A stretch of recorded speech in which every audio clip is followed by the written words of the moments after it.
Era in Tunisia, sua meta preferita, per una vacanza, ma questa volta non è rientrato.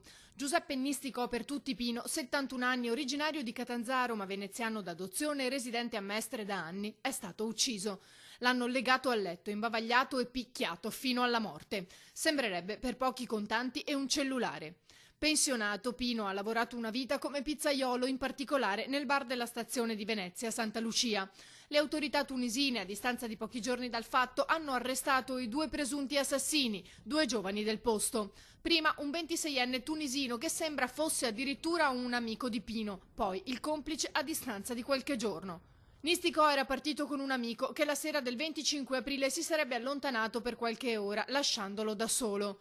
A Monastir, circa 160 km a sud di Tunisi. Una volta rientrato l'avrebbe trovato legato al letto, imbavagliato e con segni su tutto il corpo. Ancora non è chiaro se sia stato colpito a mani nude o con qualche oggetto. Solo l'autopsia potrà rivelarlo. Sconvolti i suoi vicini di casa in via Castellana, la Cipressina, dove Pino viveva da solo, non era sposato e non aveva figli.